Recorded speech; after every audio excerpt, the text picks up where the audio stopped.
Espèce d'imbécile, tu ne peux pas faire attention. Tu as failli rayer ma voiture. Tu sais combien elle coûte plus que ce que ta misérable famille ne gagnera en 10 ans? Amara, à genoux, ramassait silencieusement les beignets souillés, chacun représentant une perte sèche pour sa mère. Le soleil se levait doucement sur le quartier de Bacala, illuminant de ses rayons dorés deux univers que tout opposait, pourtant séparés par un simple muret de béton. D'un côté se dressait la majestueuse villa d'Ambala, une construction moderne à 2 étages avec ses murs blancs immaculés, ses grandes baies vitrées reflétant le ciel et son portail électrique en fer forgé doré. Dans la cour pavée, 2 voitures de luxe rutilantes attendaient sagement sous un auvent élégant. Des fleurs exotiques bordaient l'allée principale, entretenues chaque matin par un jardinier en uniforme. À l'arrière, la piscine à débordement scintillait, entourée de transats en bois précieux. Tout respirait l'opulence et la réussite. De l'autre côté du muret, la famille Coassi habitait une modeste maison aux murs de briques recouverts d'un crépi défraîchi. Le toit en tôle ondulé grinçait au moindre coup de vent. Une petite cour en terre battue, soigneusement balayée chaque matin, servait d'espace de vie. Quelques poules picoraient ici et là et un vieux bidon reconverti en brasereau trônait près de la porte. Malgré la simplicité des lieux, une propreté méticuleuse régnait partout, témoignage de la fierté et de la dignité des occupants. Ce matin-là, comme tous les matins, Elsa s'était levée avant l'aube pour préparer ses beignets. Accroupie devant son brasereau, elle pétrissait la pâte avec des gestes habiles et précis, transmis par sa mère et sa grand-mère avant elle. L'odeur sucrée de la friture commençait à embaumer l'air frais du petit matin. Son mari Paulin, les yeux encore fatigués de sa nuit de garde, sirotait un thé en observant tendrement sa femme travailler. Leur fils Amara, déjà en tenue, révisait ses cours sous l'unique ampoule électrique qui pendait du plafond de leur salon, tandis que le petit Kofi dormait encore enroulé dans son pagne sur la natte. À quelques mètres de là, dans la villa climatisée d'Ambala, le réveil se faisait dans un tout autre confort. Marc Ambala descendait l'escalier en marbre, vêtu d'un costume 3 pièces impeccable, sa montre en or brillant à son poignet. Il lança un ordre sec à la domestique qui lui servait son café. Noria, son épouse, était déjà installée sur la terrasse, feuilletant un magazine de mode importé, ses ongles fraîchement manucurés scintillant au soleil. Leur fils Elior sortit en trombe, pressé de rejoindre ses amis dans sa voiture de sport, cadeau pour ses 18 ans. C'est à ce moment précis que les 2 mondes entrèrent en collision. Amara, chargé de livrer les beignets de sa mère au marché, poussait une brouette rouillée le long du muret. Concentré sur son équilibre précaire, il ne vit pas Elior qui reculait sa voiture à toute vitesse. Un coup de frein brutal, un crissement de pneus, la brouette bascula et les beignets s'éparpillèrent sur le sol poussiéreux. Elior descendit de sa voiture, non pas pour s'excuser, mais pour hurler. « Espèce d'imbécile, tu ne peux pas faire attention. Tu as failli rayer ma voiture. Tu sais combien elle coûte plus que ce que ta misérable famille ne gagnera en 10 ans ?» Amara, à genoux, ramassait silencieusement les beignets souillés, chacun représentant une perte sèche pour sa mère. Ses mains tremblaient, mais il ne répondit pas. Il savait que la colère ne nourrirait pas sa famille. Marc et Noria étaient sortis, alertés par le bruit. Mais au lieu de réprimander leur fils, ils hochèrent la tête avec approbation. Ces gens devraient rester chez eux, marmonna Marc assez fort pour être entendu.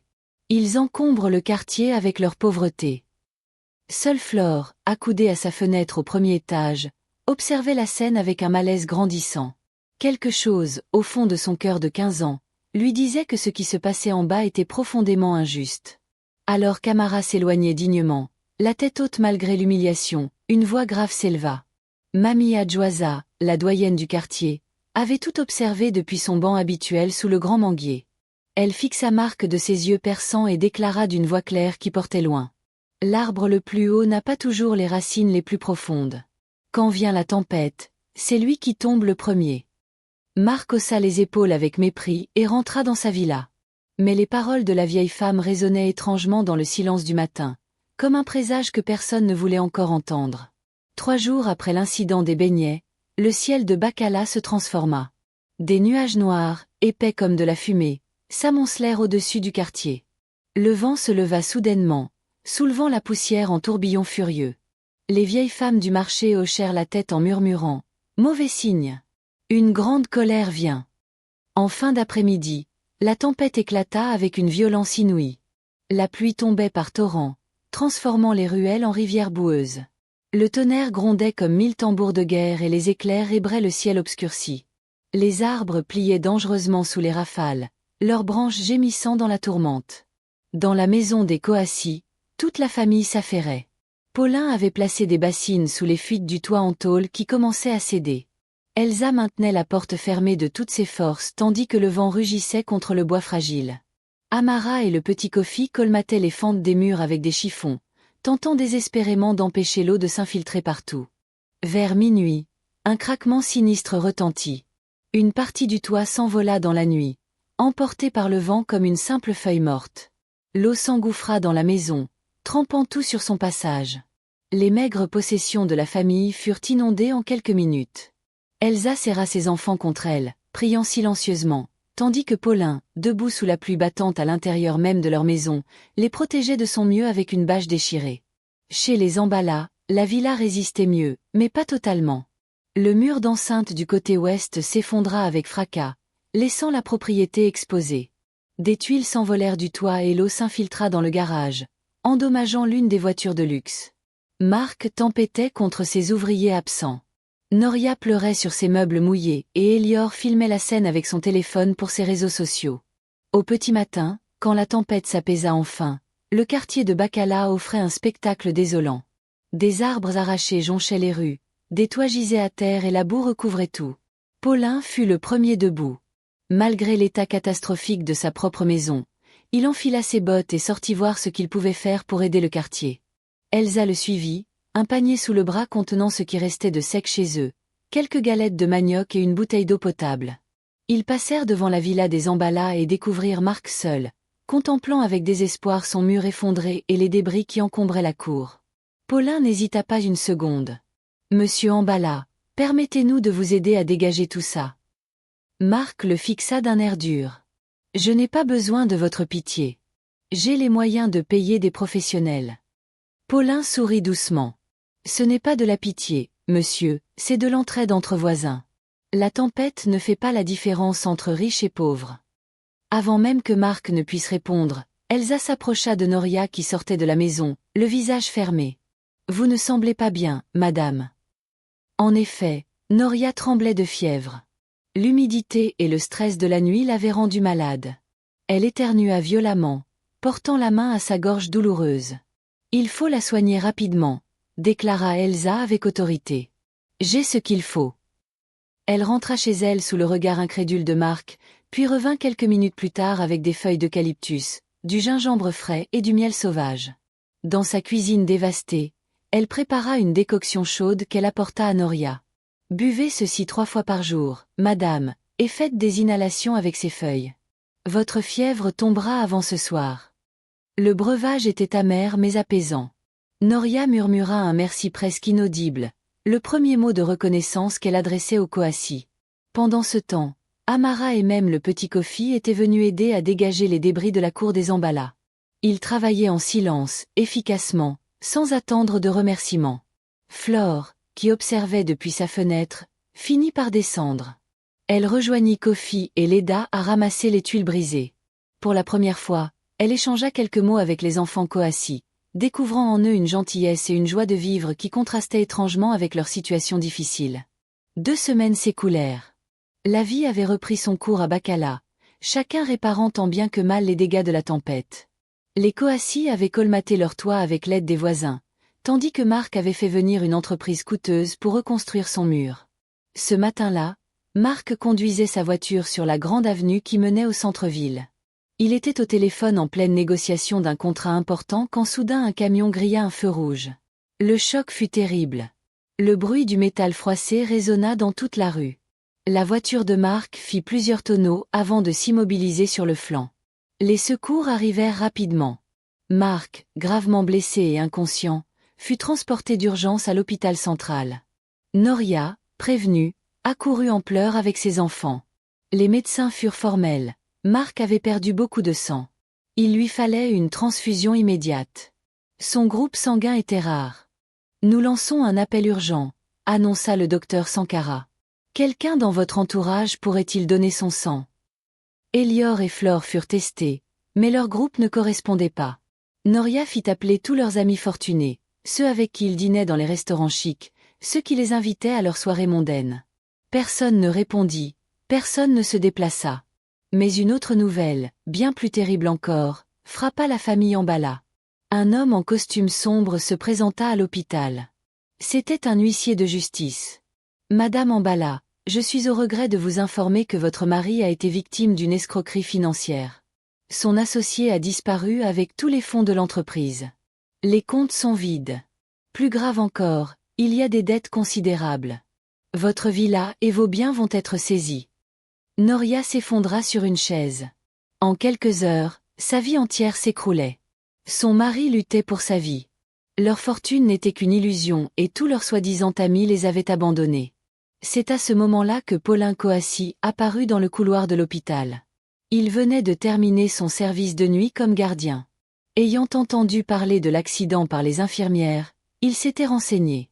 Quand il apprit le besoin urgent de sang, il n'hésita pas une seconde. « Je suis du même groupe sanguin », dit-il simplement au docteur Sankara. « Prélevez ce dont vous avez besoin. » Noria le regarda, stupéfaite.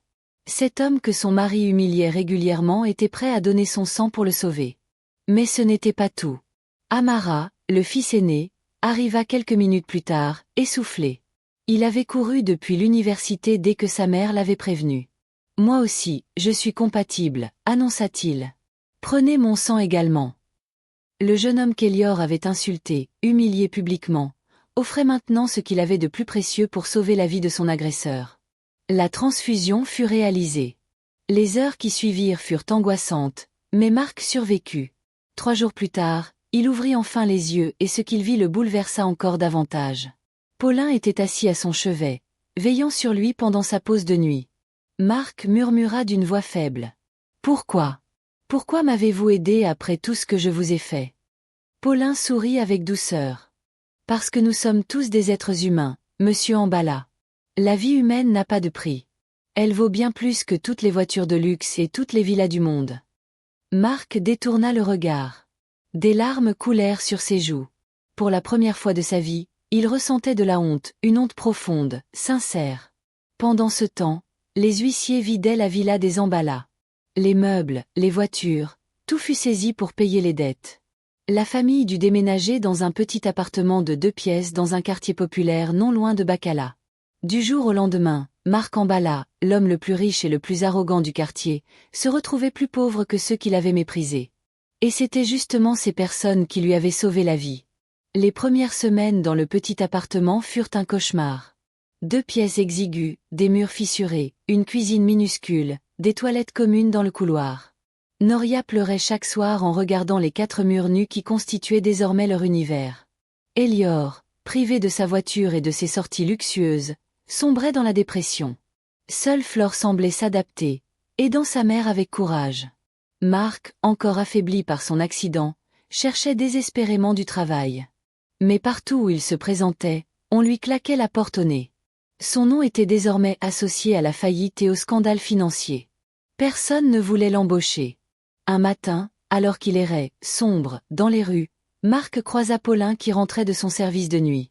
Le gardien s'arrêta et observa longuement son ancien voisin, vêtu de vêtements usés. « Monsieur Emballa, suivez-moi. » Paulin l'emmena directement chez Monsieur Diabaté, le propriétaire du marché central où Elsa vendait ses beignets. Après une longue discussion, Paulin ressortit avec un sourire. « Monsieur Diabaté accepte de vous embaucher comme commis dans son entrepôt. Le salaire est modeste, mais c'est un travail honnête. » Marc baissa les yeux. Lui, le grand entrepreneur, allait travailler comme simple commis, mais il n'avait plus le choix. Il murmura un merci, la gorge serrée. Les jours suivants, Marc découvrit la dureté du travail manuel. Ses mains autrefois soignées se couvrirent d'ampoules. Son dos le faisait souffrir chaque soir, mais pour la première fois, il comprenait la valeur réelle de chaque pièce gagnée à la sueur de son front. Pendant ce temps, Noria dut se résoudre à vendre ses derniers bijoux pour nourrir la famille. Un après-midi, alors qu'elle revenait du marché avec de maigres provisions, elle croisa Elsa qui rentrait de sa journée de vente. « Madame Emballa, venez partager notre repas ce soir », proposa Elsa avec un sourire sincère. Noria voulut refuser par fierté, mais son estomac vide parla plus fort. Ce soir-là, Les deux familles partagèrent un simple plat de riz et de légumes dans la cour des Coassi. Pour la première fois, Noria goûta à la vraie convivialité, celle qui ne dépend ni du luxe de la table, ni des apparences, mais de la chaleur des cœurs. Elior, quant à lui, avait dû abandonner son école privée prestigieuse. Inscrit dans un lycée public, il se retrouvait perdu et en retard dans toutes les matières. Un soir, alors qu'il luttait avec ses devoirs de mathématiques, on frappa à la porte de l'appartement. C'était Amara. « J'ai entendu dire que tu avais des difficultés en maths. Si tu veux, je peux t'aider gratuitement. » Elior regarda longuement ce jeune homme qu'il avait traité d'imbécile quelques mois auparavant.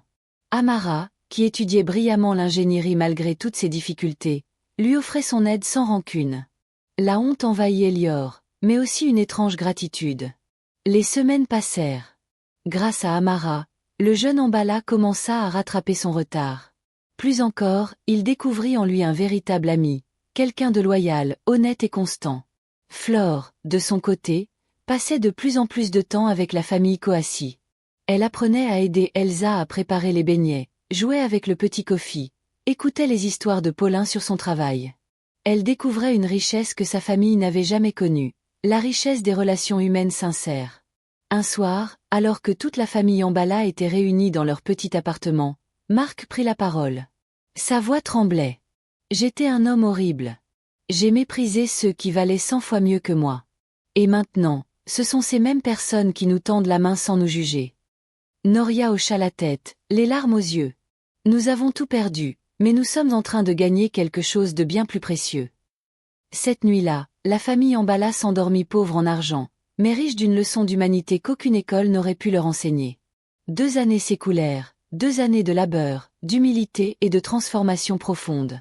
Marc Ambala, devenu un travailleur acharné et respectueux, gravit les échelons à l'entrepôt grâce à son sérieux. Monsieur Diabaté, impressionné par son changement, lui confia des responsabilités croissantes. Marc gérait désormais les commandes et la comptabilité avec une intégrité à toute épreuve. Il avait appris que la vraie réussite ne se mesurait pas en possession, mais en dignité. Amara, quant à lui, termina brillamment ses études d'ingénierie. Grâce à ses résultats exceptionnels, il obtint une bourse prestigieuse et décrocha un poste dans une grande entreprise. Son premier geste fut de venir voir Marc. « Monsieur Ambala, j'ai un projet. Avec mes économies et votre expérience, nous pourrions créer ensemble une petite entreprise de distribution, une entreprise honnête basée sur le respect et l'entraide. » Marc regarda ce jeune homme qu'il avait autrefois humilié et qui lui offrait maintenant une chance de rebondir. Les larmes lui montèrent aux yeux. « Amara, je ne mérite pas ta confiance. »« Si, vous la méritez, » répondit Amara fermement. « Parce que vous avez changé, parce que vous avez appris et parce que nous croyons en la rédemption. » L'entreprise vit le jour 6 mois plus tard. Petite, modeste, mais fondée sur des valeurs solides. Marc et Amara travaillaient côte à côte comme des partenaires égaux. Paulin, qui avait pris sa retraite, les rejoignit comme conseiller. Même Elior et Kofi participaient pendant leurs vacances scolaires. Peu à peu, l'entreprise prospéra, non pas grâce à la ruse ou à l'exploitation, mais grâce au travail honnête et au bouche à oreille. Les clients appréciaient leur intégrité et leur humanité. 1 an plus tard, le quartier de Bacala organisa sa fête annuelle. Mamie Adjoasa, toujours alerte malgré ses 90 ans, insista pour que Marc prenne la parole devant toute la communauté rassemblée sous le grand manguier. Marc se leva, le cœur battant. Noria, Elior et Flore se tenaient fièrement à ses côtés. En face, la famille Coassi au grand complet souriait avec bienveillance. « Mes amis, » commença Marc d'une voix claire, « il y a 3 ans, j'étais l'homme le plus riche de ce quartier. J'avais une grande maison, des voitures luxueuses, des comptes en banque bien garnis, mais j'étais aussi l'homme le plus pauvre parce que mon cœur était vide. » Un silence respectueux s'installa. J'ai méprisé mes voisins. J'ai cru que l'argent me rendait supérieur. J'ai élevé mes enfants dans l'arrogance et le mépris. Puis la vie m'a tout pris. Et c'est à ce moment-là, quand j'étais au plus bas, que j'ai découvert la vraie richesse. Il se tourna vers la famille Coassi. Cette famille que j'humiliais m'a littéralement sauvé la vie. Ils m'ont donné leur sang, leur aide, leur amitié sans rien demander en retour. Ils m'ont appris que la dignité n'a rien à voir avec ce qu'on possède, mais avec ce qu'on est. Sa voix se brisa légèrement. Je vous demande pardon à vous tous pour mon arrogance, mon mépris et ma cruauté. Et je remercie particulièrement la famille Coassi de m'avoir montré le chemin de l'humanité.